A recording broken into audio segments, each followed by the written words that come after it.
2024 లేదా 25లో డిగ్రీ లేదా బీటెక్ చదివారా? సాఫ్ట్‌వేర్ జాబ్ కోసం ఎదురు చూస్తున్నారా? అయితే కోడ్ జ్ఞాన్ 100 డేస్ కోర్సులో చేరండి. జాబ్ సాధించండి. సో ఫస్ట్ అండ్ ఫార్మోస్ట్ అందరికీ కూడా హ్యాపీ న్యూ ఇయర్ 2026.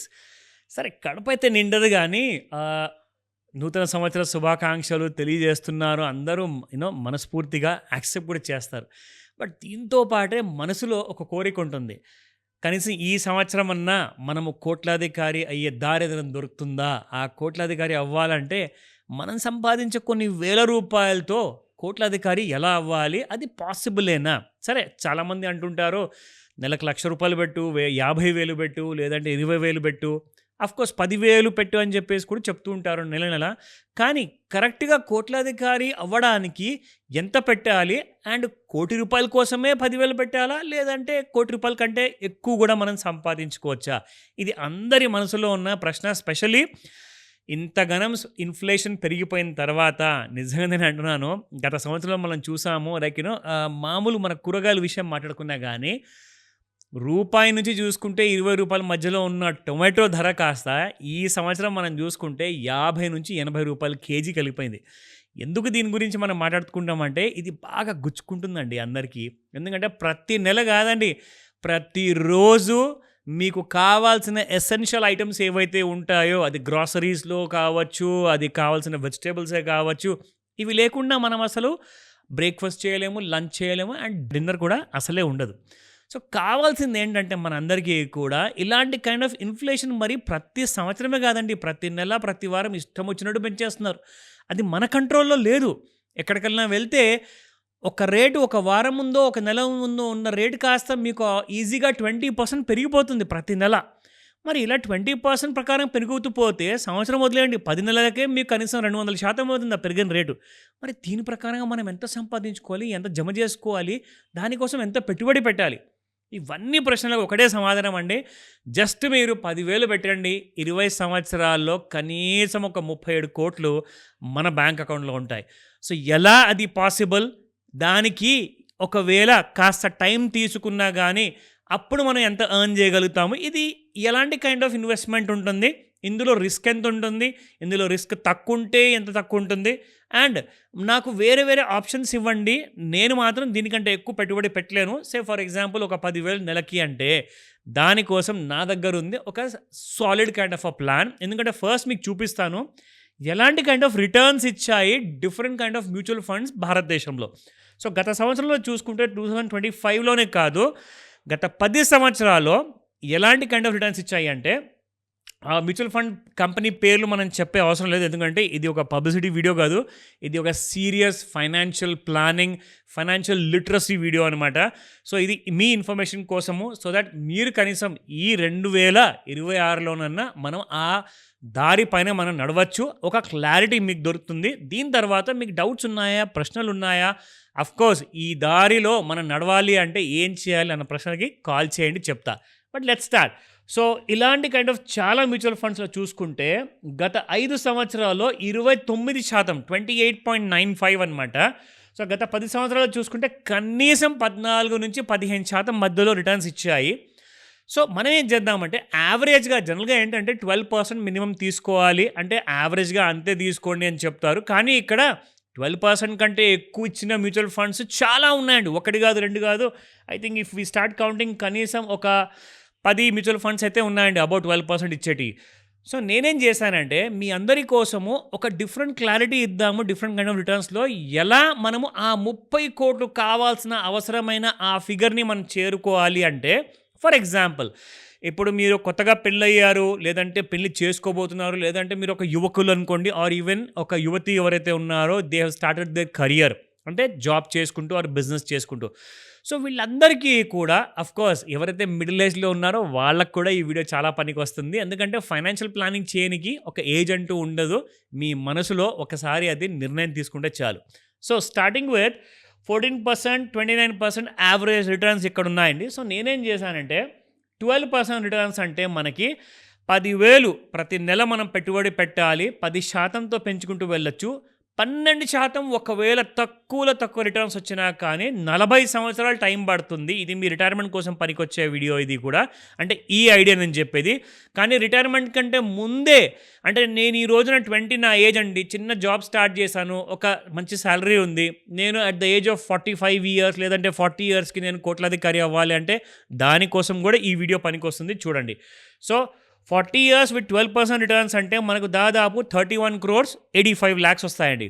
ఇది 12% రిటర్న్స్తో. ఒకవేళ మీరు అదే 10,000 10%తో 20% కైండ్ ఆఫ్ రిటర్న్స్ మనం సంపాదించుకుంటే, ఎందుకంటే మినిమం మీద 12 ఉంది కాబట్టి maximum sky is the limit. కొన్ని సంవత్సరాల్లో మీకు 50% కూడా వచ్చింది, 30% కూడా వచ్చింది. ఎగ్జాంపుల్ మీకు చూపించా. సో అప్పుడు మీకు ఓన్లీ ఆ 30 కోట్ల అన్న ఫిగర్ రీచ్ అవ్వడానికి 30 సంవత్సరాలే పడుతుంది. ఇక్కడ మీరు చూసుకుంటే 30 crores 44 lakhs అనమాట. సో ఇందులో మనకు కావాల్సింది ఏంటంటే, ఒకవేళ ఇదే 10,000తో ఇంకా తక్కువ సమయంలో ఇంకా తక్కువ సంవత్సరాల్లో మనము ఆ 30 కోట్ల అనే ఫిగర్కి చేరగలుగుతామా చూద్దాం. సో ఇక్కడ నెక్స్ట్ ఐడియా ఇస్తున్నాను. సేమ్ అదే 10,000 రూపీస్ 10%తో పెంచుకుంటూ వెళ్ళడము. 28% రిటర్న్స్ గురించి మనం 29 వరకు చూసాం కదా. ఇన్ఫ్యాక్ట్ 36% కూడా ఉందండి. బట్ మీ ఎగ్జాంపుల్ కోసం 29% వరకు నేను చూపించాను. సో 28% ఒకవేళ వస్తే 25 ఇయర్స్లోనే, అంటే మీరు 20వ సంవత్సరంలో స్టార్ట్ చేస్తే 45వ లేదా 46వ సంవత్సరంలోనే మీరు 37 కోట్ల 29 లక్షలు మీరు ఇక్కడ సంపాదించగలుగుతారు. సో ఇలాంటి కైండ్ ఆఫ్ ఇంకొక సాలిడ్ ఐడియా ఉంది, మీకు అది కూడా చూపిస్తా. నచ్చితే ఇంప్లిమెంట్ చేయండి. నా ఇక్కడ మనం ముఖ్యంగా చూసుకుంటే ఏంటంటే 10,000 రూపాయలు మాత్రం మనం పెట్టుబడి పెడుతున్నాము. కానీ కాస్తంత మన లైఫ్ స్టైల్ని కొంచెం అడ్జస్ట్మెంట్ చేసుకొని చూడండి. ఒక విషయం చెప్తా. స్టార్టింగ్లోనే లైఫ్లో అందరూ సినిమాలు చూసి క్లబ్స్కి వెళ్ళి పబ్స్కి వెళ్ళి లైక్ లిటరల్గా బైక్లు కార్లు కొనుక్కొని బాగా ఎంజాయ్మెంట్ చేశారనుకోండి, రిటైర్మెంట్ లైఫ్కి అడుక్కుని తినే వాళ్ళు ఎంతోమంది ఉన్నారు. ఎందుకంటే మీరు ఎప్పుడైతే వయసు మీ చేతిలో ఉంది, ఎనర్జీ మీ చేతిలో ఉంది, అలాంటి సమయంలో మీకు జీతం తక్కువ ఉన్నా కానీ మీరు కాస్తంత ఈ అమౌంట్ నాది కాదు, నేను భవిష్యత్తు కోసం నేను పెట్టుబడి పెడుతున్నాను, అందులోనే నా బ్రైట్ ఫ్యూచర్ అని చెప్పి ఎవరైతే డిసైడ్ చేసుకుంటారు యంగ్ ఏజ్లో, వాళ్ళ రిటైర్మెంట్ ఏజ్కి ఖచ్చితంగా వాళ్ళు రిచ్ అవుతారు. అందులో డౌటే లేదు. అది 100% కాదండి, 1000% గ్యారంటీడ్ విషయం అది. వాళ్ళు ఖచ్చితంగా వాళ్ళ రిటైర్మెంట్కి వాళ్ళు కోట్లాధికారి అవుతారు. ప్రొవైడెడ్ డిసిప్లిన్, ఫైనాన్షియల్ డిసిప్లిన్ అనేది వాళ్ళ దగ్గర ఉంటే మాత్రం ఖచ్చితంగా అలాంటి కైండ్ ఆఫ్ రిచ్నెస్ వాళ్ళు పొందుతారు.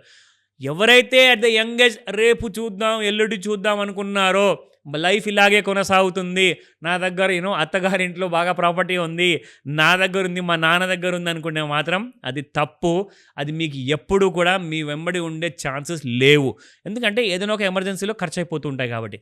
కానీ ఎవరైతే వెనక ముందు ఏమీ లేని వాళ్ళు ఎంతోమంది ఊర్ల నుంచి సిటీకి వచ్చేసేసి కోట్లాధికారి అవుతున్నారు. ఎందుకంటే వాళ్ళు ఒక తెగింపుతో ఇక్కడ దాకా వచ్చేసి గుడిసెల్లో ఉండి మరి అపార్ట్మెంట్స్ అండ్ విల్లాస్లో ఉండే వాళ్ళు కూడా నేను చూశాను.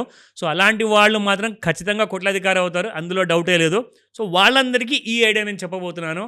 సేమ్ 10,000 రూపాయలు మీరు ప్రతి నెల పెట్టుబడి పెడతారు, కానీ ఇక్కడ మీరు సంవత్సరానికి ఒకసారి 30%తో పెంచుకుంటూ వెళ్తారు. ఎందుకంటే if you want get richer with a lesser time, నా దగ్గర ఎక్కువ సమయం ఉంది కానీ నేను అంత సమయం తీసుకోదలుచుకోలేదు, బట్ నేను 20 ఇయర్స్లో కనీసం ఒక 30 కోట్లు సంపాదించగలుగుతానా?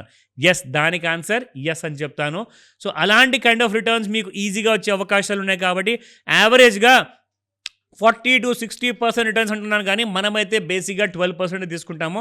బట్ ఒకవేళ మనకు 60% కాదు, 12% కాదు, దీని మధ్యలో ఒక 30% లోపల వచ్చిందనుకోండి, అప్పుడు మనకు రిటర్న్స్ 20 ఇయర్స్లోనే మనకు కావాల్సిన 39 కోట్ల 18 లక్షల రూపాయలు అకౌంట్లో ఉంటాయి. This is on an average చెప్తున్నాను. అంటే ఇలాంటి కైండ్ ఆఫ్ రిటర్న్స్ ఇండియా ఎక్కువగా డెవలప్ కానంత రోజుల్లోనే మీకు దాదాపు 30% వచ్చిందంటే ఇక్కడ నుంచి ఇండియా ఇంకా సూపర్ పవర్ కాబోతుంది. చాలా ఫాస్ట్ గ్రోత్ ఉండబోతుంది. $1 ట్రిలియన్ రానికి ఇండియాకి దాదాపు 60 సంవత్సరాలు పట్టిందండి. అదే $4 ట్రిలియన్ ఎకానమీకి చేరుకోనికి జస్ట్ వితిన్ 20 ఇయర్స్లో వచ్చేసిందనమాట. సో వితిన్ 60 to 80 ఇయర్స్ మధ్యలో ఇండియా $4 ట్రిలియన్ సంపాదించుకుంది.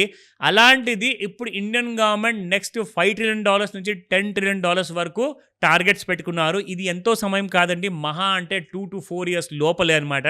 సో అలాంటి కైండ్ ఆఫ్ గ్రోత్ ప్రొజెక్షన్స్ ఉన్నప్పుడు మీకు ఇలాంటి కైండ్ ఆఫ్ రిటర్న్స్ రావడం చాలా ఈజీ. ఎందుకంటే కొంచెం మీరు రిస్క్ తీసుకుంటే ఖచ్చితంగా మీరు అలాంటి కైండ్ ఆఫ్ మీ డెస్టినీకి మీరు చేరుకుంటారు.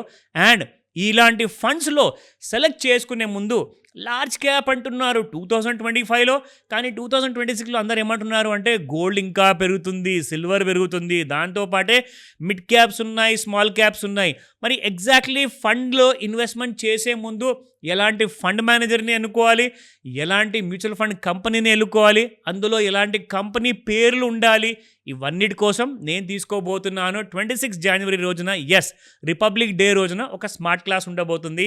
సో ఈ స్మార్ట్ క్లాస్లోనే మీరు ఒక మాస్టర్ అవ్వబోతున్నాను. So you can call it as a master class as well.